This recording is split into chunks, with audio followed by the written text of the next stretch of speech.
Oh, All right. okay. Welcome back, everyone, to another episode of the Sounds of the Hardwood podcast. Today's episode, we're going to be going over game two and previewing game three. So, it's a back to back episode. The first time we've done a back to back episode, but, trying to give more content for people to watch and people to listen to. So, that's why we're doing another episode today. So, how's everybody doing today? How was your Monday going so far? Or how did it go, I should say, because we at the evening time now. Tiring. Yeah, same. Yeah, Busy Monday's already. always tough. Yeah, So, so everybody's on the I Hate Mondays wave. I, been that Yeah. way for years. Damn. I Just think about. Ed's got a little bit more animosity to Monday after Oh no, the way the game came out. He came out swinging. He like, I'm coming right for you. Front No. door, knock it. no animosity for me. I'm all right. I was a little. I mean, I felt good that they like got 1 out of 2 in San Francisco, Boston, but the way it started out, I was like, all right, Jalen's starting hot. Like I think he was it's 3 for good. 3. Yeah, something Yeah. like that. Yeah. And we can get Jason Tatum going, like it'll be all right. And then you get a little supporting cast, and it just all. It Yeah, seemed like I mean- once Tatum came, it.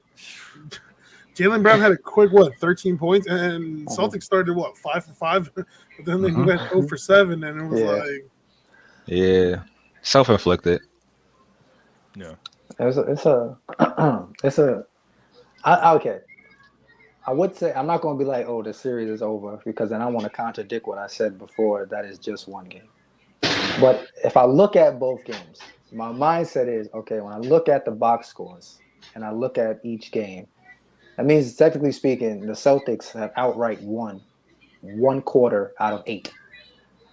So I'm saying to myself, okay, if game one, if the Warriors don't have that same collapse, are we talking 0-2 or are we talking still 1-1? Yeah.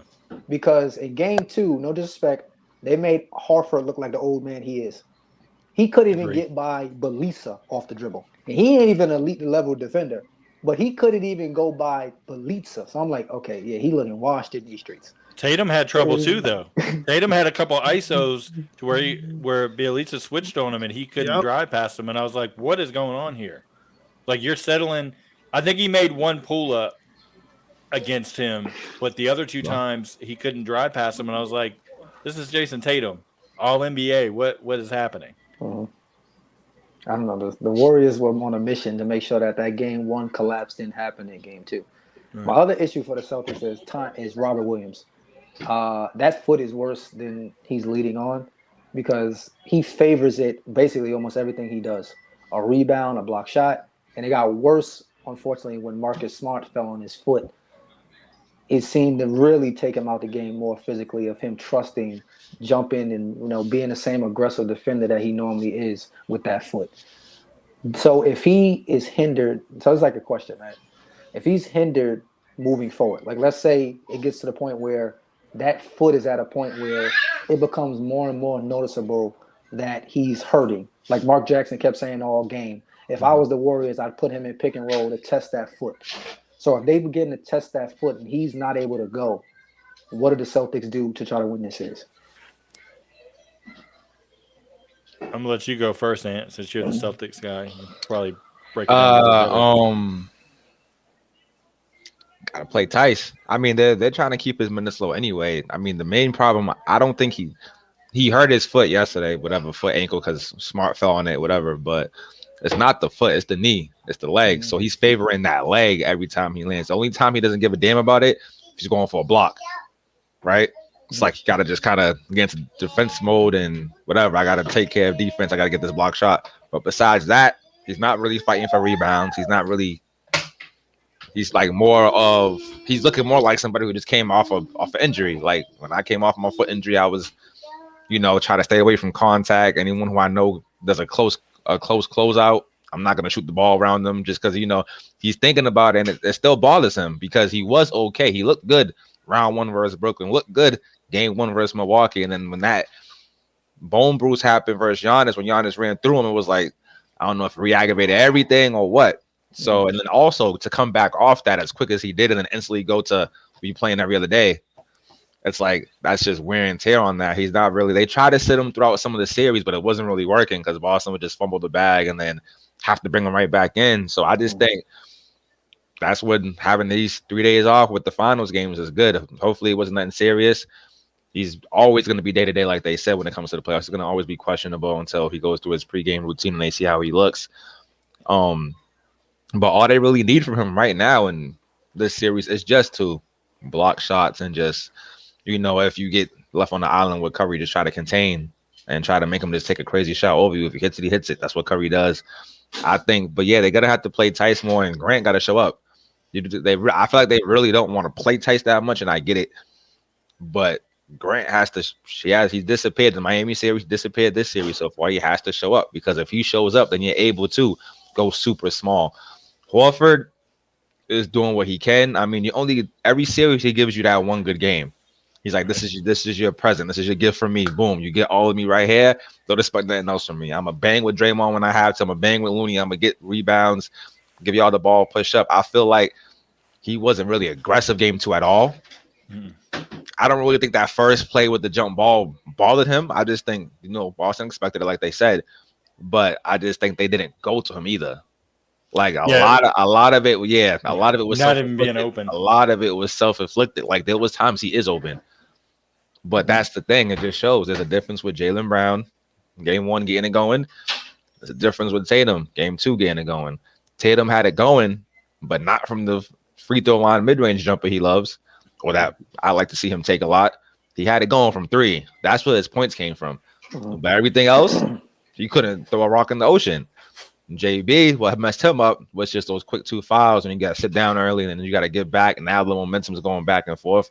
So I just feel like they really need Grant to go back to Grant from the regular season and Grant from the first 2 rounds versus Brooklyn and Milwaukee. I don't know why he's lost. I don't know how he lost his rhythm. I don't know if it's because some games they did play Raw more, but he put that upon himself, getting in foul trouble all the time. Then he comes in yesterday, and then he sees what Draymond's doing, and you want to antagonize Draymond. Like Draymond's gonna be Draymond. It's gonna happen, bro. I think he gave us a few points, which is fine, but it's like he's not really engaged how he normally is. So I don't even know it's Grant. It's not really Rob because they only really want to play Rob. They finally came on the set at like 20, 25 minutes. They really don't.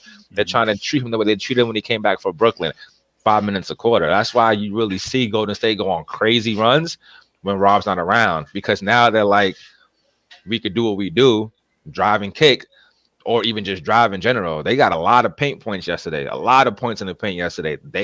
I think damn near doubled what Boston Nobody's had. getting back for Boston, though. That's the exactly. problem. And like walking back or staring like, oh, Tatum, I got ripped on a turnover. Let me just look at the refs and go, oh, I got fouled. Yep. And it's like, that's not going to get it. Like, me and Soto been FaceTiming, I think, at the end of every quarter, every game, just to like kind of say our thoughts, whatever. And it was just like, I told Soto yesterday, I was like, this is why I'll take game 1 Tatum over game 2 Tatum any day.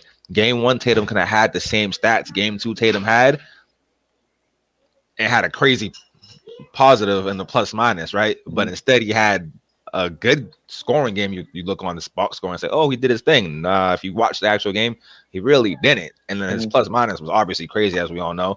So he got great looks first game. He just straight missed. That could just be whatever, game 1 of the finals, whatever, right? And game 2, it was more like he was trying to hunt and then maybe getting too excited. Yeah, I got Curry on me. I got to do this. Yeah, I got, whatever his name was, the guy you were just talking about. Was it Bielisa? Whatever his name was. Yeah, Bielisa. So, let me go at him. And it's just like, get it within the offense. I mean, not enough looking at the overall. Exactly. If you're looking at the overall, like just stat by stat, they shot the same percentage from 3. So it really wasn't a 3-point game that beat them. They shot the same, both hit the same amount of threes. Can't complain about the refs. Shot damn near the same amount of free throws. I think they shot 3 more than Boston, right? So no dispute there. It was just, again, when the run happens, when does it happen, and how long do you let it go? The third quarter run happens. I feel like based off what I've seen, they could have definitely took game 2 if they didn't hit that wall after that quick start, because some things happen. Horrible decision by Smart on the 3-on-1 fast break. You try to force the ball to Tatum because you want to get your star going. Turnover, right? but The we're two at not. the end of the half, Yep, or and right then before the half. Yep, and then we're also not talking about how the Warriors were out there smoking layups the first quarter. Mm-hmm. Layups, wide open threes, like half court. They're really struggling to score versus Boston. When they get going, when they get it in transition, then they look good in the half court because now they've seen things go in. So it's like they wait for something to jumpstart their offense, and then once it jumpstarts, they just go. So that's what it was. What jumpstarted it? Draymond. It wasn't even that serious. Draymond just getting into it, chit-chatting with Tatum during a half-court play. I mean, during a side-out play. And then the refs get into it.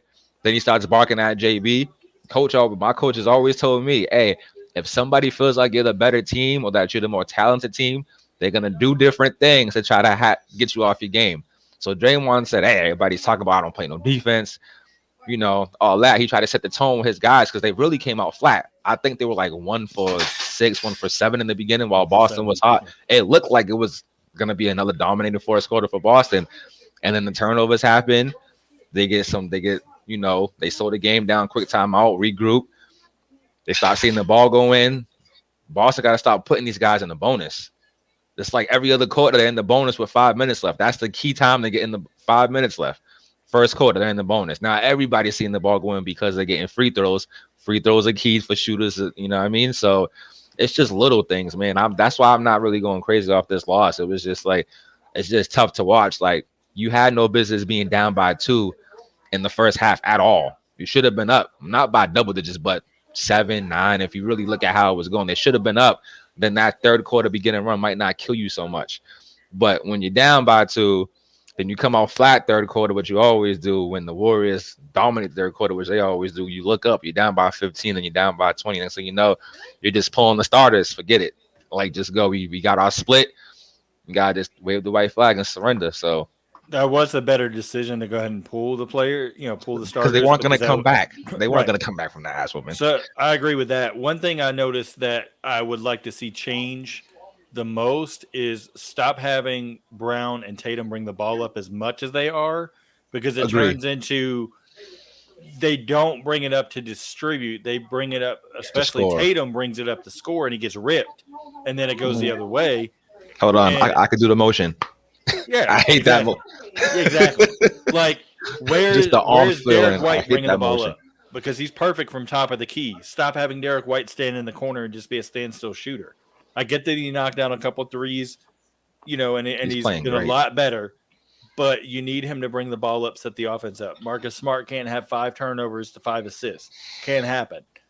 When you're looking at Al Horford, he doesn't create his own shot, but you can at least get a post up or two, get him going in inside, and then you can open up the outside game by having a distributor, where he can pick and pop and get an easy 3. Even 2 or 3 threes, that's 6 to 9 points right there. You can't come out of the game with 2 points and 8 rebounds if you're Al Horford. I get you don't have to be Atlanta prime Al Horford, but at least give something, and that's on the rest of the team to help get him involved.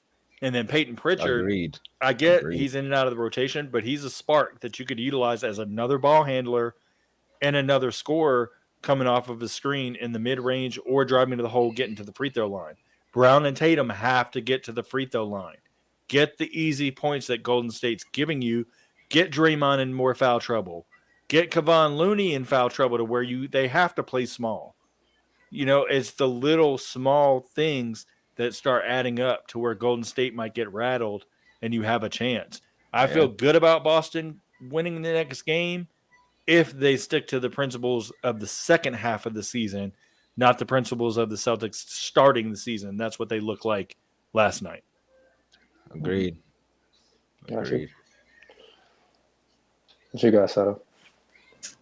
I mean, Pete and Ant basically summed up everything that I had in mind. I mean, there's a couple of factors that led to the Celtics defeat. One which I noted was the early fouls in each and every quarter. Like Ant said, every quarter, 6 minutes, 7 minutes left, and the Warriors are already in the bonus, and it's like, luckily, the Warriors have been shooting 70%, which they're a good free throw shooting team, but they're having trouble knocking them down, and not taking advantage of what the Celtics are doing. And another big factor is the turnovers. Like the Celtics. The Warriors scored 33 points off of 18 turnovers. And Smart is careless with the ball, and that's I think one of the biggest flaws that the Celtics have is that they don't have that true facilitator. Because to me, it's like, a Smart plays the point guard position, but he's not that playmaking point guard that you would need. And that's the role that Jason Tatum played in game 1 with 13, 14 assists. He got everyone involved. He said he's struggling. So let the others in a way carry me since I'm struggling, and it worked wonders. With I like the adjustments that the Warriors made. Gave Gary Payton a lot of time, 25 minutes, and he did the most out of it. And Bielita getting like 11 minutes. They both contributed. So another reason why the Celtics struggled in that game. There was no secondary. There was no scoring out of their second unit. It's like, all right, Jason Tatum had 29. Brown, he had a quick 13 points, but then struggled finishing 17 because in the second half he went 1 for 11. It's inconsistency on the offensive end, and it's like while White is shooting pretty good from the 3-point line, it's like, how long is that going to last? That's not going to happen every single game. So they need to find some adjustments on the offensive end, because on the defensive end, even though they lost by 19, whatever the case may be, their defense was solid for most of the game. They had a good fourth quarter, even though it was the role players. I agree. It's just their turnovers. It's their turnovers because with a team like the Warriors, and you commit a turnover, it's a 3-pointer usually. Exactly, they're going to make you pay. They're going to pull up, and they have different amount of people, as we saw, that can do a pull up. You have Clay, you have Poole, you have Curry. I mean, so it's. And I don't know what it is about their third quarter, but the Warriors just always seem to find their groove. So second half adjustments. Yeah, and I FaceTimed Ant, and I was like, man, that pool party is definitely closed for the season. And then Ant said, nah, I don't watch second half. And sure enough, he had 17, I think, or whatever. Yeah, I mean, but you can call it scrap time if you want. It was when they were already up. But it's good for him to see the ball go in. It's good for Warriors fans and for the Warriors team that he got to see the ball go in. Yeah. But there's some big threes during that run when he came in. It wasn't all over just yet. Curry already set the tone. Stop it. I definitely watched the whole game and then rewatched the game. So just for the podcast, it hurt to rewatch the game, but rewatch the game just for the podcast. He's still, again, struggling. Their offense is struggling when Boston's set in half court, but it just comes down to their young players, just like Boston's a young team, right? When the ball goes in and the team's in a groove, they're locked in on defense. The ball's not going in, they have freaking mental lapses on defense, because it's like, so once they see the ball going, like Soto said, they went to I don't think it was adjustments. I think they always just have that switch, I guess, which it doesn't work for most teams, but it works for them 95% of the time. Whereas, like, all right, can we stop bullshitting with this team, whoever they're playing, and go, all right, it's time to actually. It's more like a fail out thing. How they playing Curry off the pick and rolls. So I guess you're right. It is adjustments, but their third quarter has always been that way in Boston. Knowing that they got to work on third quarters. Me and Soto talked, and he was just like, "Yeah, you're right." And Ime's probably telling him this stuff, but he's like, he can't go out there and play for them. It has to. They gotta do what they gotta do, and I just don't understand why they're keeping it up in drop coverage with Curry. I love what Ime did early in the third quarter. Picking up that tech, because I was. He wanted to set a tone. Wake up call. Yeah, it was like, you know what, like, trying to fire up the squad, but the Warriors were too much last night, and just adding on Boston's defense, because a lot of people might think, oh, but they're getting cracked. they're actually doing a really good job because look at Clay. Look how much Clay is struggling, and Look at the whole damn and team his, besides and Curry. his frustration shows. Yeah, You know, look at the whole team. He's besides due Curry. for a big game, though. See, What we all know is gonna happen. Right. Probably on No the road. He's problem. always been a better road player. I So know. Yeah, no, I and that's the thing. Like, you know, they're taking away his his spot up threes. They're taking away his dribble and drive because that's what Clay does. And when Clay dribble and drives, there's already 4 Celtics already waiting for him at the paint. So it's like they're limiting his game, and his frustration is showing throughout the series so far. But like Pete said, he's due for a big game. Which game will he show up? That remains Game to be 6. seen. But I think he plays better game 3. Yeah.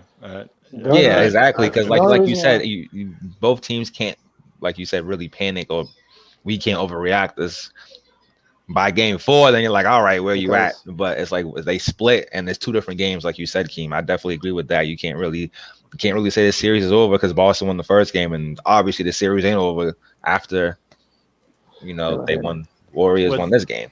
What's crazy is that everybody is going to say if the Warriors lose, oh, the Warriors can do it without KD.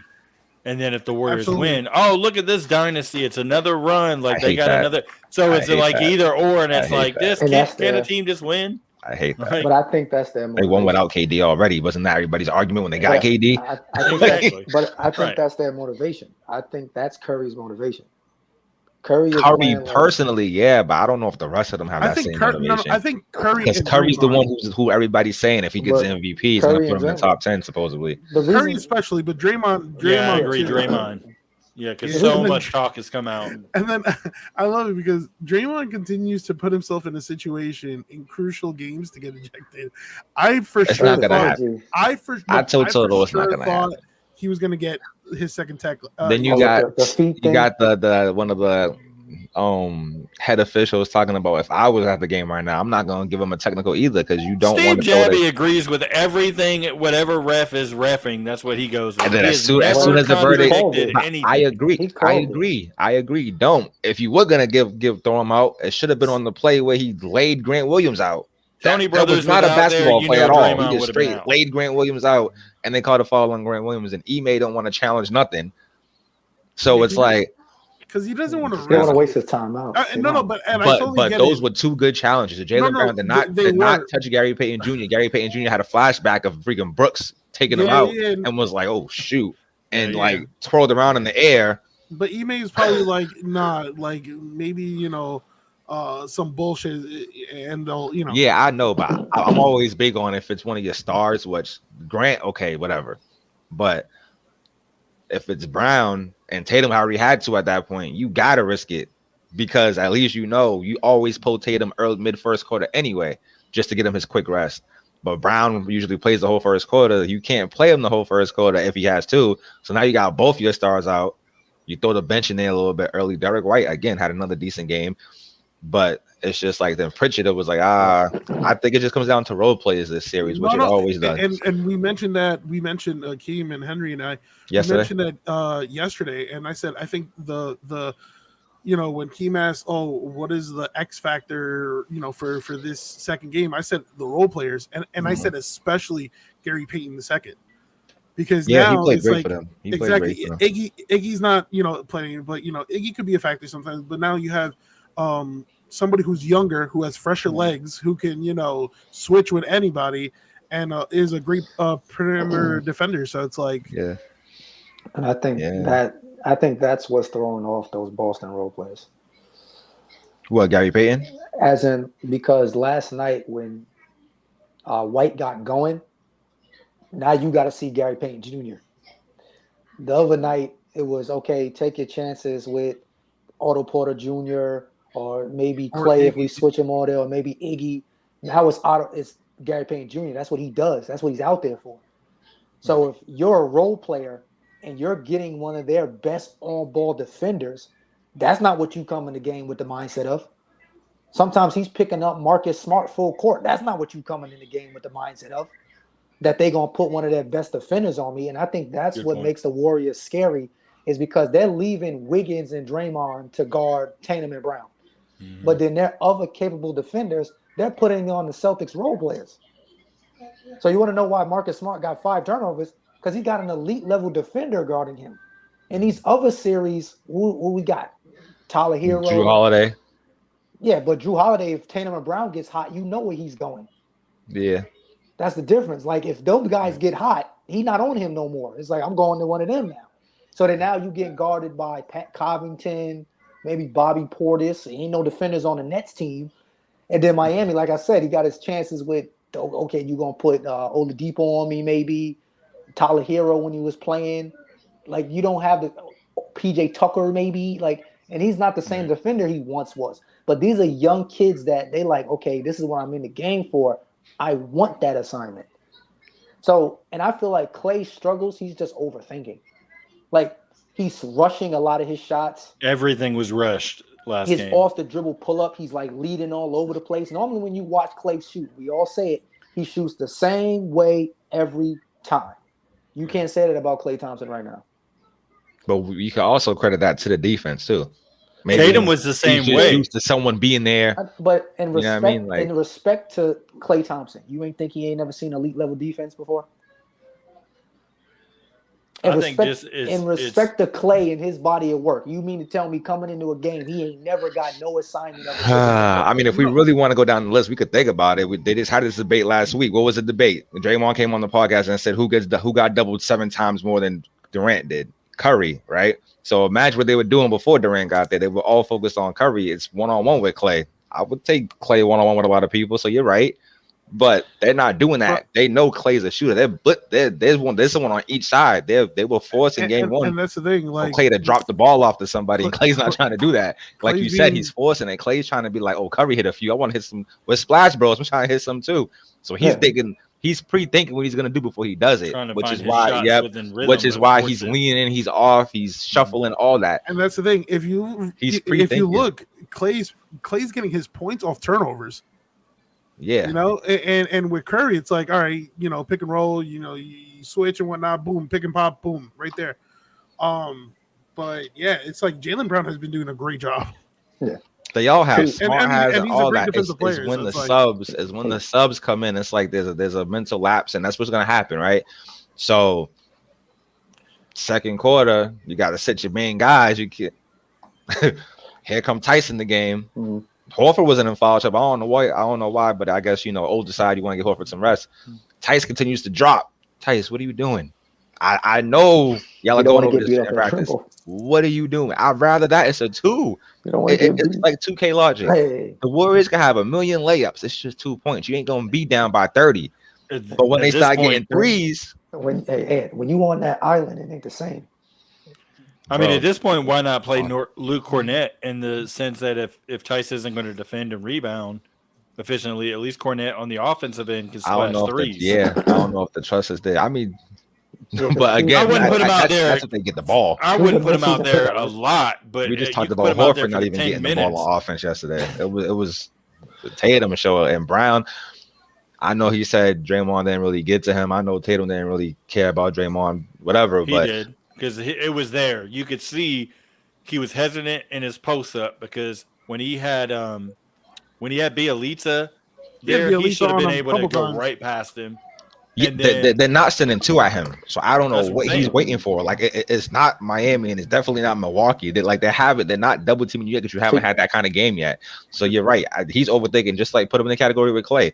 He's overthinking. He just happened to have some threes yesterday. But get to the free throw line.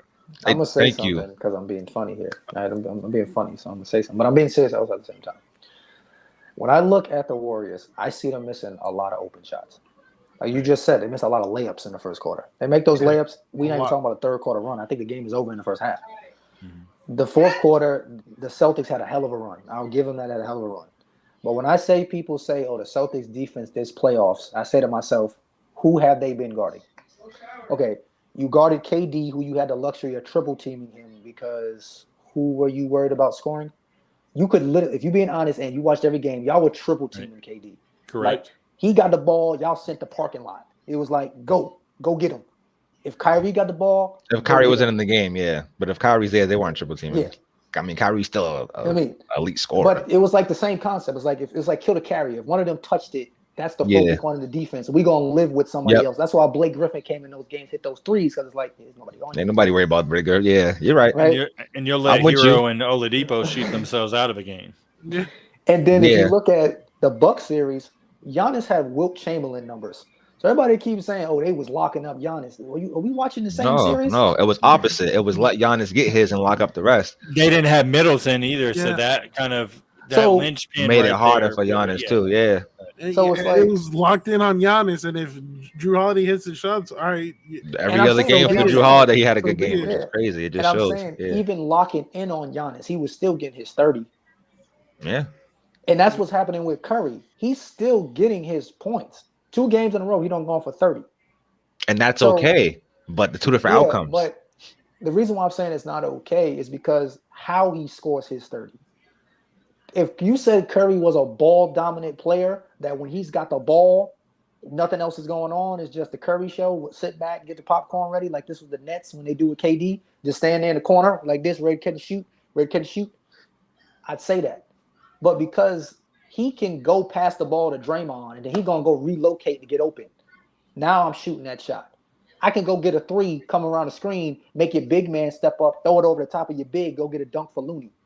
I can pass it to somebody else who's wide open, catch and shoot 3s. Those guys that are role players on the Warriors, they are wide open when they shoot. This ain't like they got time to think about a rotation coming. They're wide open. Yeah. So after a while, it's like, okay, Looney gonna miss a dunk? Probably not. Is Otto Porter Jr. gonna miss a wide open catch and He is shoot? Is draining Wiggins everything from gonna three. miss those? Even Poole, y'all let him come in the game. He's open. I'm sitting there like, wait a minute. This is a guy who was averaging 20 at one point. Why is he? They're in Poole's grill and they're being physical with him. Like that's why I pointed out yesterday. He got off yesterday. Well, you know what? Third It's quarter in the because he middle got. of where everybody got off. So I it is think it what was it a is. confidence thing. He got his confidence back because first game he I also was got to the no-show. free throw line early. Yeah, He's good at when they're in the bonus. Okay, let me yeah. First So- game no show, and then first half Poole no was show. no show. That's why I'm And saying then what I I'm think saying. it was like third quarter. Third quarter. He all right. You started hitting shots, middies and whatnot, and then ending with that half court shot. That's when the confidence really boosted. Yeah. he's like, So all right, I'm now we got to see how because sometimes that's all it takes. And it's like we've seen that Derek White's confidence through the roof. He's still the best damn 3-point shooter right now for Boston. I mean, I was gonna say they got to get him more minutes, but he played 30. I know, but again, the Warriors are gonna let him be open because Draymond went on this podcast 2 days after the game and was like, Derek White shooting like this, we live with that. Just like y'all are saying, Horford shoot, we live with that. And Boston could have beat them with the same recipe, but that's what I'm saying. Both teams are doing the same thing on defense. Are you going to be disciplined to beat us the way we want you to beat us? They're okay with Curry getting 30 because is he going to be disciplined to actually hit those guys every time? If Draymond wanted to, he could average 15 and whatever, 15 points and 15 rebounds if he would just slip the damn screen like Bam did on Miami every day. But is Curry going to always drop it off? Right. Or is he going to fight that Dance urge and to get then that off shoot, over yeah. 2 people? Yeah, and that's what it is. He shot 9 for 21. Yeah. And Well, had Curry those put up points, shots. but he also but I'm saying he's getting them shots up. He's gonna always get them shots up. But again, it's the threes that killed him. He shot 5 for 12 or whatever, and it's just like so they add up. Like you said, when it happens in bunches because he's the spark plug. He'll hit 2, and you zoom in on him. But now the whole team's seen the ball go in. Now Poole's all right. Curry, you dancing? I want to dance too. So I see what you're saying, but that's always been their defensive strategy. We're gonna focus on Curry. We're gonna trust everybody else one-on-one with everybody. And with the way they shoot 3s, I think that's a dangerous recipe. But look at the stats. Nobody. Yeah. I mean, Poole had 17, but besides Poole, look at the But rest. at the same It's time, barely how double often digits. is that going to Yeah, happen though? but that's playing. It's with happened for 2 gasoline. games so far. That Yeah, ain't but enough. you got you still just got a while to go. Like if Oh yeah, would I say agree. I'm only going based off what has happened so far, just like you guys are. That's what I'm Yeah. saying. I don't want to get in a shootout with Clay and Curry Oh, for sure. Or Boston Poole, doesn't have like- the firepower the Warriors do, obviously. and watch Wiggins hit a couple and then start Which he getting has. going. Like Yeah. it's going to be. Which he it's has. Gonna, And- Boston's But going to be in shot. He'll hit some early and then fades away. Otto Porter hits some early, fades away. But when they fade away, that's when Curry's picking it up. So it's kind of like it's the third quarter. That's what it comes down to.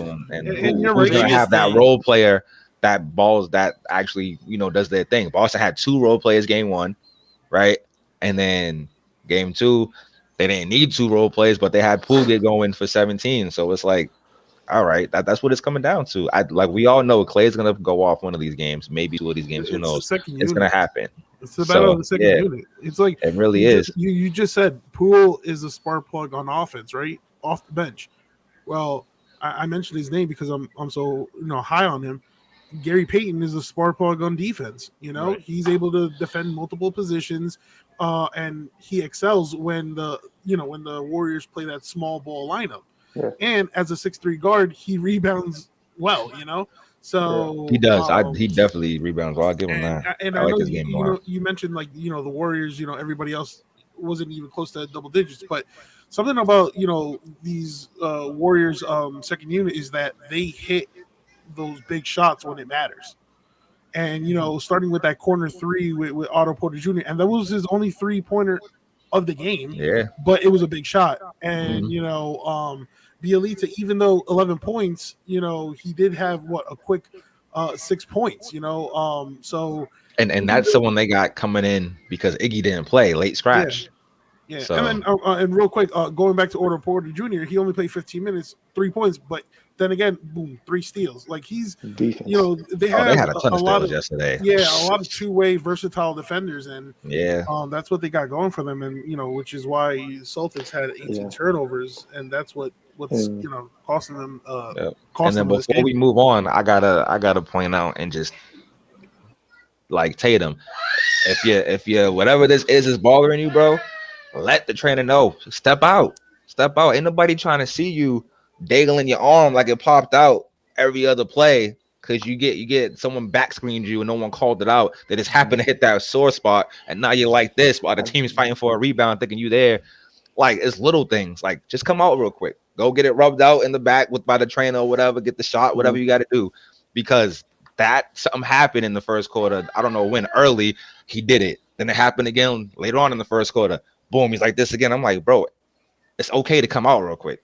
We've seen Marcus Smart go to the back a few times. We've seen Jaylen Brown, Rob. Like, if you're hurt, you're hurt. Right now, I'd rather you get it checked out and get to the bottom of it rather than try to play through it. Because I feel like once that shoulder starts bothering him or whatever it is, that muscle, he's starting to think when he shoots too, am I going to feel it when I lift up this way? Am I going to feel it if I go to the hoop and like throw my shoulder out? And throw my arms up and stuff. So now I feel like he's thinking about that damn whatever it is. I'm going to call it just like a spasm, a muscle spasm or whatever. Stinger. Yeah, it's definitely a stinger, but it keeps popping up occasionally. We didn't see it game 1, but then early game 2, boom. I think Draymond gave him a back screen. Nobody called it. Just happened to hit that one, and then it's right back there again. Now you're over here doing this every 2 seconds. I hate seeing him do that, but it's just like, bro, come out real quick. But he's got to get to the free throw line. You cannot play going into game 3. You cannot play the 3-point, the shootout game. Live or die. Like it's just not going to happen. We need the Tatum that happened the last 3 games in the Miami series. He was going. He would start going to the hoop and get to the free throw line. I think they had him game 1, so they probably won't even get him game 3. Pete said something about refereeing, so that's you say what I had no problem with the refs. I don't know about you guys. I didn't have a problem with the refs. I think they let the Warriors be very physical game 2. I agree. Boston's on record saying when they tried to match it, they didn't let Boston match it. One could debate that, but that threw Boston off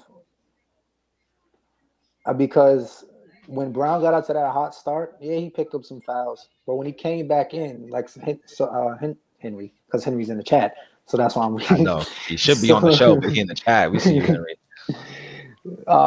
Soto said he went 1 for 11 in the second half of that game. So basically only the third quarter because he didn't play the fourth quarter. So basically in the third quarter, he went 1 for 11.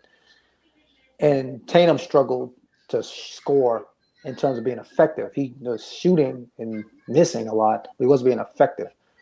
Yeah. It was almost like they were saying Draymond set the tone on like his first possession. I forgot who he was jawing with, but his mindset automatically got that jump ball right there. When I guess it was the handoff. Yeah, the jump ball. There you go. With jump ball, first possession for Celtics with Al Horford. Yeah, he was setting the tempo that we're going to be very physical with you guys today. We're not going to let Tatum get to his spots. We're not going to let Brown get to his spots. We damn sure not going to let Marcus Smart get to his spots. And we be damned if Al Horford gets anywhere close to 26 points again. there's a difference, and I say that the thing about that run in the third quarter, at one point the Celtics only had 64 points. They had 52 at half. Yeah. So that made me sit there and go, they're not just doing this on offense. Yeah. They No, they're came doing it on out defense too. defensively Yeah. and said, we're not going to let y'all score like we let you score last game. Even to start that fourth quarter, they came out with the mindset of, yeah, there's not going to be no run. So Ime Udoka basically said, all right, sup. Because, yeah, they not let this happen when it happened fourth quarter. They came out with a different energy in that game. Now, Boston's going to have to respond. But my mindset is if Tatum and Brown continue to struggle, Sotos keep talking about role players, who are the Celtics going to turn to? They're at home, so you got to think You got to have a somebody else collective pop up. unit. Yeah, it's You gotta not have one 3 individual. guys. White's still playing good, so you have to. Yeah. I was gonna say get him more minutes, but he had 30. You can't get him no more than that. It's gonna Unless you start him, right? So You got to have Grant be, Williams and you got to have Peyton Pritchard. that's my guy, two. Grant. I think Peyton Pritchard he'll be all right. Like he's actually been really good at taking this minutes here, DNPs here, and still being consistent. He's been pretty good at that role, so I'm not really worried about Pritchard. He knows he's gonna get his minutes. This is more kind of like a series where they're gonna use him. There's guards on both sides, so all the guards are gonna play. But Grant, you just being out there for the cardio, bro. You're not even giving a damn aggressive foul, like nothing. well, Like that's the thing. He's Draymond at the free throw line talking in shit to Grant. Talk about Grant. You want to be me. You think you me. Like, because after Draymond did what he did, they do Grant out there, and Grant starts drawing with Draymond, and then it's like, but Grant, no, I don't draw with nobody, bro. Put the ball in the hoop and play some decent defense. Like, set the tone that way. Yeah, somebody definitely has to step up because just piggyback on what Pete said. So you have Brown and you have Tatum bring up the ball. They're looking for their own buckets, and it's all ISO. And then when you do pass up the ball, it's a turnover. So it's like, all right. And then we saw that Brown had 13 quick points, set the tone real quick. And then Tatum took a back seat. Yeah, took a back seat. Tatum started shooting them and struggled for the first couple of minutes. And then it kind of, I don't know, it kind of led to Brown. It took Brown off of his game. Agreed. He ended up with 17 points. I agree. So it kind of took, and Tatum got his, he got 28, but at the same time, it's like it's like Pete said, it's looking more like first beginning of the season, so it's your turn, my turn, and not we could both eat. Who cares? Which we could also debate that Tatum definitely took a back seat first game too. So I don't think it's that he doesn't know how to take a back seat. I think it's just that when you got to sit there for 72 hours and hear the media, but they hear it and be asked how you gonna bounce back from your horrible shooting night. I never once heard him say it. I had great looks. I just missed them. Like you were gonna get them same looks. If Brown would have what he did, if Brown keeps going, you just let Brown keep riding out, they're gonna focus on Brown. You're gonna get the one-on-one matchups. So just let it be. And with Derek White, I feel like he's playing great. It's just like he's got to be more of a ball handler, in my opinion. Exactly. When he's there, have him be the ball handler. Smart, you're the point guard, so you can't be trying to force. I know what he wanted to do on a few of those plays, but you can't force it. Like we were turning the Warriors over, and we were ready to literally give them the our foot's on your neck still type of first quarter, which Boston has done a few times to a few teams this playoffs. But then you guys slipped up because it was Brown gets going, turnover trying to force the ball to Tatum. We get lucky. The Warriors, I think, come down and turn the ball over, or Clay misses a wide open one, which is one of the ones you were talking about. We go back down, fast break, and then Tatum on a 3-0-1, instead of doing a skip pass or even a driving kick, pulls up, feet once. It was a horrible shot. I'm like, bro, you just want to see the ball go in. I get it. You just want to see the ball go in. Everybody knows that. But damn, like it's plays like that add up. Just add up. So the last thing I got as far as for game 3, the Celtics got to figure out how what are they doing at halftime that's so bad that they're coming out and getting just or blitzed. Not doing. Yeah. Well, not doing because it's 73-38 advantage Warriors. That's why I said it could be 2-0 for Golden State. 35-point margin? It could be, but look at what happened. It's kind of like Boston switched roles. Everybody was talking about the Miami series. Boston dominated them there every game in every quarter that whole series. It's Miami though, but they can't score. And then They can't Yeah, score. they No, have no but I'm scoring. saying Yeah, right. what you're Right. saying about the Warriors, what I was saying about Boston, bro. At one point, Miami only won 2 quarters out of the first 2 games, but it was tied up. And then Boston went down, and Miami still only had 2 quarters out of 2 games, out of 3 games, and then like See, so it's kind of like the same thing. Like you're saying the Warriors, I mean, you're saying the Celtics only won a quarter so far yeah, out of the 8. 8 quarters played. So it happens. The See- NBA is weird like that, but that one good quarter they won was a dominating quarter. It's a weird thing going on right now where these quarters, it's literally when one of the teams dominate a quarter, it's bad. Yeah. Well, it's like the roles are reversed because we mentioned yesterday, Keem, the Warriors are the third quarter team, but the Celtics are a fourth quarter team. Yeah. So you just gotta So, try to find a way if to you maintain find- in the third quarter. Yeah. Exactly. Like they gave up 30 plus back-to-back third quarters, right? I don't even know how much they gave up And to yesterday. be honest, I up until like mid lost third count. quarter, the Celtics were still in the game. It was just Yeah, I those, think it was like final- 13. Yeah, it was just like doable. those 4. Final Yeah, they 4 kept minutes. they Yeah, kept but- hanging around. It was like 9, 11-point lead. I was like, oh, this is looking like exactly like game 1. But then that last 4 minutes of the third quarter, Warriors just exploded. See, the only reason why I say that is it's like my mindset is like, okay, if a team keep getting down double digits in a quarter, because they're getting down double digits in a quarter. It's not like it's happening through 2. It's 1 quarter. Yeah. That is happening for a reason. Yeah. It's not like it's just coming out of the clear blue sky that suddenly the Celtics forget how to play basketball in the third quarter. Yeah. So there's something that the Warriors are doing. So the reason why I said I'm worried about the Celtics is because if the Warriors keep getting double-digit leads, I'm not going to keep banking money that the Celtics are going to dig themselves out of holes. Because the Warriors are not as offensively deficient as Miami the other was. teams you just played. So the Celtics being a third quarter team, okay, they did it against the Miami team. Their best scorer is Jimmy Butler or Tyler Hero. Tyler Hero wasn't 100%. Jimmy Butler was still getting his 30 in those games he played well. They did it against Milwaukee, who didn't have Middleton, who's their other 25-point game scorer. You did it against the Nets, who don't play no defense, so you could get it right back. Like if the Nets start going on a run against you, you could just go down and get points right. And there were games in that Nets series where the Nets tried to push into that lead, but the Celtics going down just scoring again. So it's like, yeah, Kyrie or KD come down and get a bucket, but then Jason Tatum comes down and hits a 3, or Brown comes down and hits a 3, or one of their role players gets an easy basket. So it was like it's a trade-off.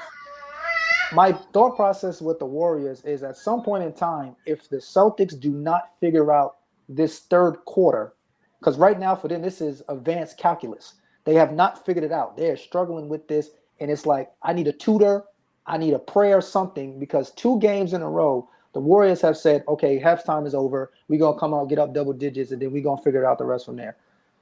That's my only problem with that, is because I don't think the Warriors are going to keep letting the Celtics get back down double digits. And some of this role player stuff that Ant touched on, they got to do this, they got to do that. I'm not an NBA coach. I'm not comparing youth basketball to AAU at all. But I will tell my own kids, make those other kids on the team do something they're not used to. Maybe the problem is those other guys, they're not used to doing that. You said Derek White played point, and Pete also said that. Where's he ever played the point? He's with the Spurs. But he can. He's more like a combo guard, but he's not a true point. He's an off guard. But he can come up and at least get the offense at the top of the key, move the ball, and not be stuck. And he's doing great like that, because it's not, even if he's not a point, like a pure point, he's coming from a system where everybody was starting to play ball the right way. Like that's just the Spurs system.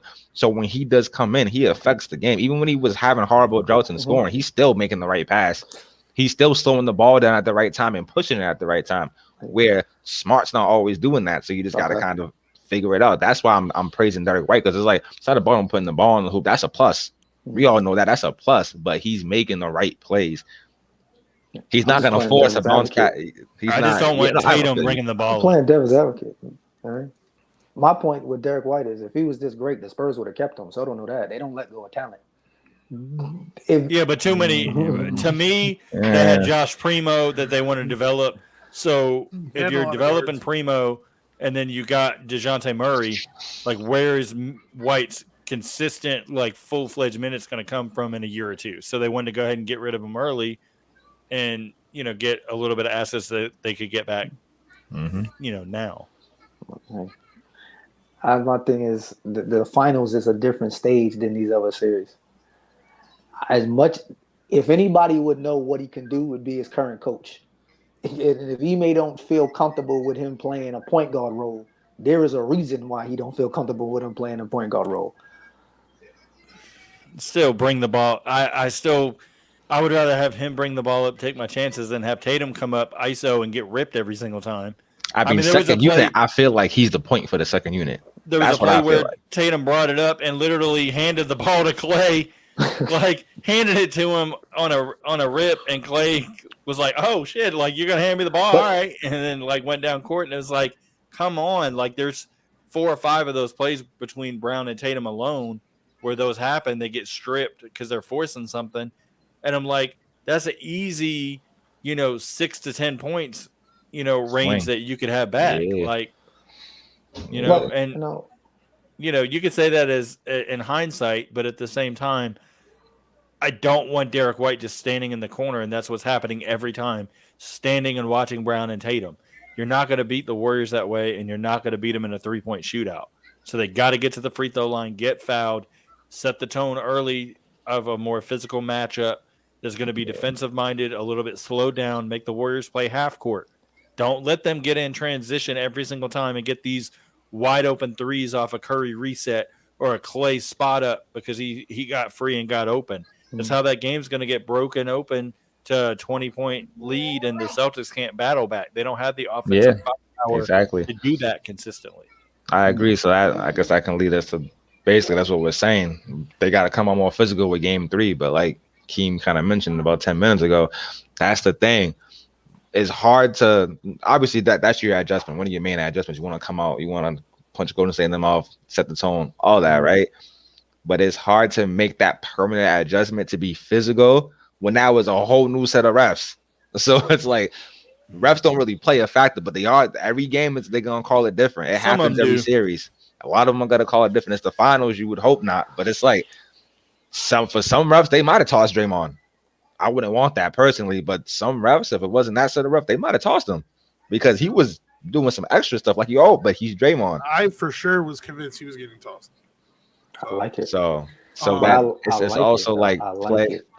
I'm sure you do. I mean, for next game, I feel like Golden State should execute the same game plan. See how that goes. I didn't see any flaws in game 2. I agree. No flaws for them at all. For Boston, they have to be more aggressive and especially with the supporting cast because with Golden State, you can easily have 5 to 6 players who can easily score double digits, and with Boston, it's like 3. So, they need to wake up and then also taking care of the ball. Both sides, both teams are having crazy turnover numbers. Honestly, whenever they commit 15. Or more turnovers, they're 0-5. Yeah. Yep. And then it's a loss. Exactly. And if anything under 15, they're 13-2. So they just need to take care of the ball. Big time. One last thing, and then I'll get, if anybody has anything else, you can go, and then I'll start to get to our closing thoughts and begin to wrap up the episode. But I think the best. I know Pete is not a fan of it, but I think you kind of have to put the ball in Brown and Tatum's hand and let them initiate the offense because the Warriors are keying in on them so much.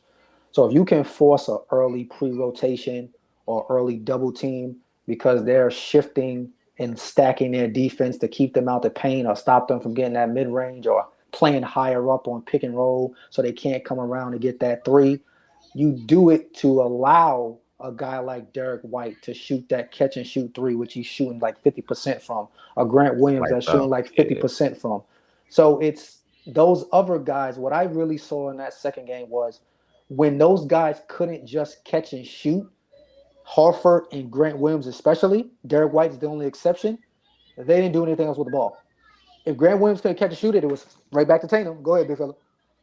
Yeah. Horford, it was Yeah, he got the ball I sometimes, agree. but he had some times where he tried to do too much, and he had there was a sequence, he had like 3 turnovers, like 2 or 3 turnovers in a row, where he tried to post up Curry and ends up turning the ball Which he over. should do. He should do, but then I don't know why.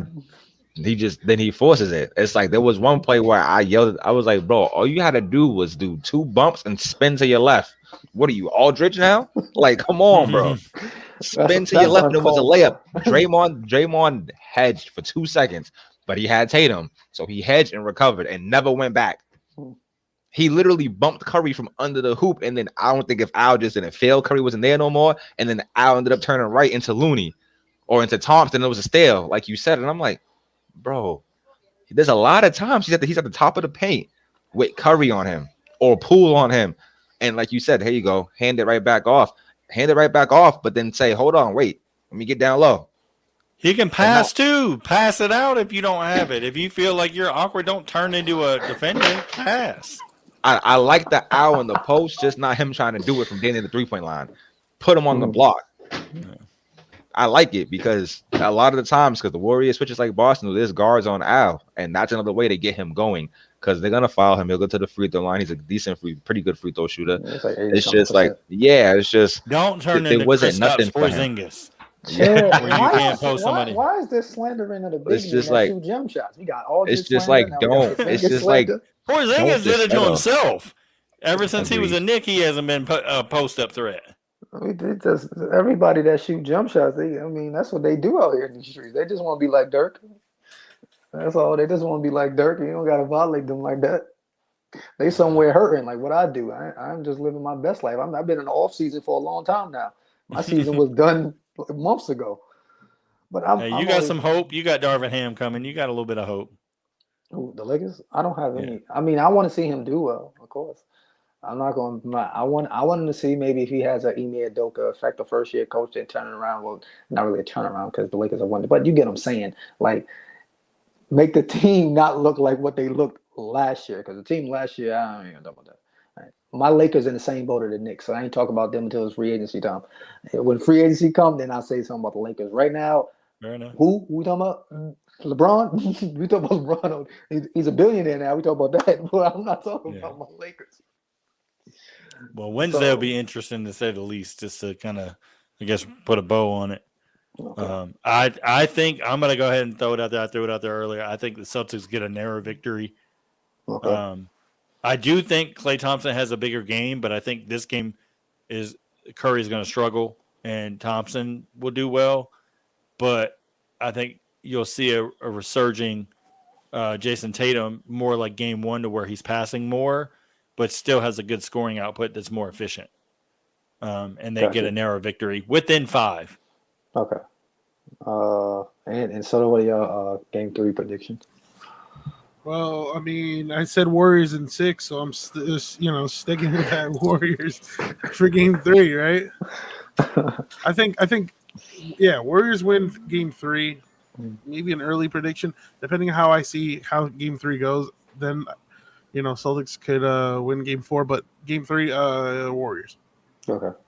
What about you, Tom? I got game 3 Celtics. I'm pulling out a close one. I think it's going to be more of like kind of similar to how the first game went. Okay. I can't predict how the third quarter is going to go, but I know fourth quarter going to probably go back and forth because we're talking about a not really that good Warriors team on the road this playoffs to a Boston team that hasn't been that good the past 2 series at home. So it's kind of like an even playing field, even though it's the finals and you think still you haven't been good at home in the past 2 series. So we'll see. I like my team on the road more, but obviously they got to defend home court or they're going to be in big trouble. So because they actually lost game 2, which I think this is the first time they lost game 2. So they're going to have to they're going to come out really aggressive, and like Pete said, it's going to be a different type of Tatum. Brown's been coming out great. So Brown, he don't got to change the way he comes out at all. Just don't get in foul trouble. He's been coming out great because he's been having that one-on-one matchup. Like someone's going to have a one-on-one matchup. And it's been Brown early, and then they might send 2 at him, and then it ends up being Tatum.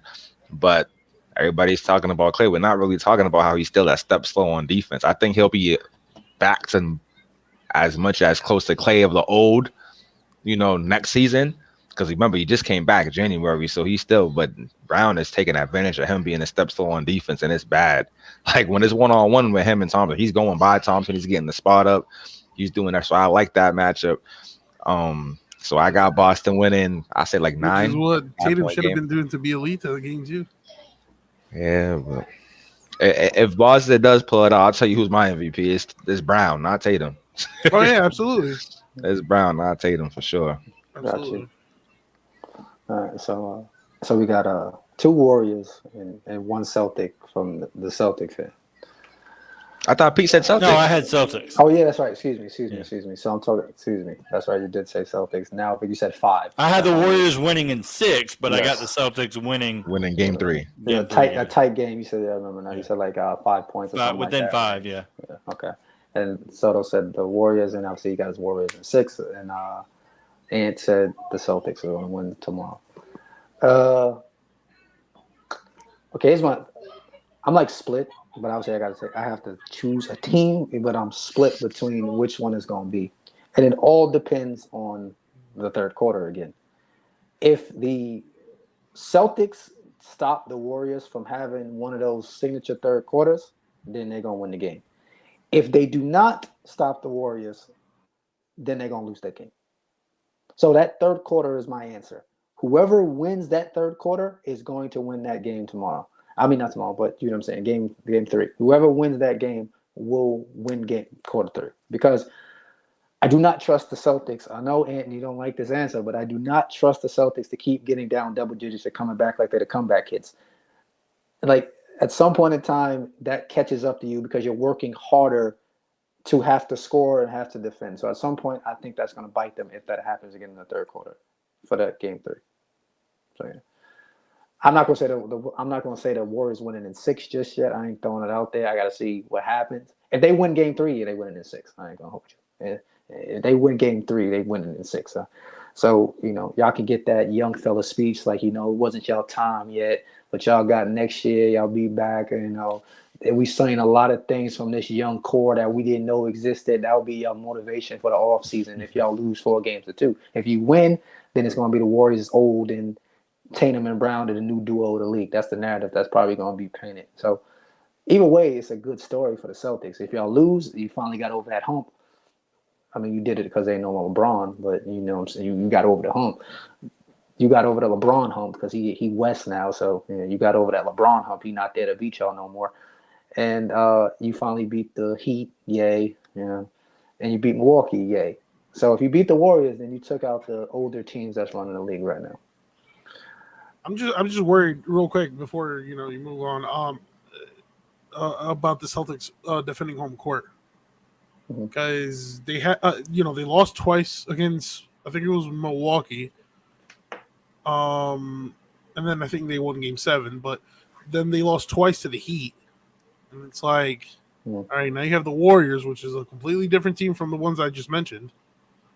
So, and I know Ant has had those concerns too, because when I would tell him, who do you think would win, he was like, well, Boston better defend home court. I mean, he would say Boston, but he said they have to defend home court because he's not confident with the Celtics at home. I mean, on the road they're a completely different team and better team, but let's see how they perform at home. Gotcha. All right, anybody in? So we got the predictions. We got analyzing what happened in game 2, previewing game 3. So like always, this is like the closing thought segment. Anything that's on your mind, could be non-basketball related. If there's anything that you feel you want to talk about at this point in time. Just a comment. I like that both Steve Kerr and Ime Udoka at the end of the game acknowledged the mass shootings that have been going on, gun control, things like that. Like, we need more of that. We need more prominent figures throughout sports and entertainment to push forward that message, because then maybe it'll finally get across, gotcha. Congress and things like that, and we can make a difference. So that's it. I agree. I absolutely agree on that. No. Anyone else? So,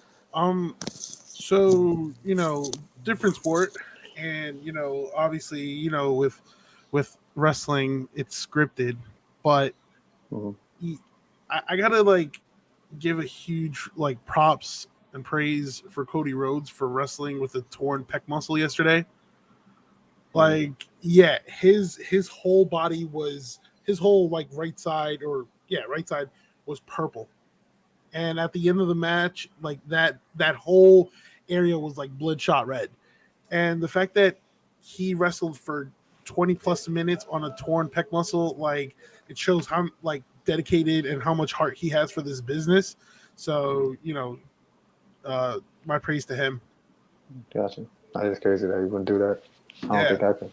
it's crazy. That's a different type of mental mindset right there. Mm-hmm. You got something, Tone? Nah, I pretty much said a lot of things I had to say. Got you. That's how you got. You just want to see your Celtics come out on top. That's basically what your mindset That's is the at prayer this point. circle. He said, that's all right, but I mean, he got to do what he got to do for his C's, right? You got to hold it down for the set. You can't switch sides on them now. Can't do that in these streets. Nah, never. Okay, so my closing thoughts. I know Pete already discussed it earlier, talking about Darvin Ham being introduced as the head coach of the Lakers. Congrats to him for finally getting his first head coaching opportunity. It's a good situation. I like the fact that the last two coaches that have gotten their first jobs, they have been for winning environments. The Celtics and then now the Lakers, two historic franchises where you're getting an opportunity that you have the support of the organization, that the goal is to win. The goal is not to tank to get lottery picks. So that's a much better situation to walk yourself into. Also, Mike Brown, who just got the head coaching job for the Sacramento Kings. So that ain't the same as going coach the Warriors or the Celtics. Or That ain't a positive. But it's nice to see him back in that head coaching chair. Yeah. So, see how long it lasts. And look, the Kings we know is bad, but I hope they don't blame that on him as soon as he get there. Like, y'all was bad before he got there, and nothing to do with him. But for the Lakers, it is disappointing to see that they gotta keep Russ. That pains me. I would like to see him traded for anybody at this point, but I understand with the contract that he has, you got to get your fair value back for him. They're not willing to let go of some young assets or some draft picks, so they're gonna keep him. So my closing thought is, Coach Ham, I wish you the best. That you somehow, some way, get across to Russell Westbrook, because unfortunately Frank Vogel wasn't able to do so. I don't think Frank Vogel could have been fired. How you go from winning a championship, now you got fired. I don't know why he was fired, but I get it. You had to do something different.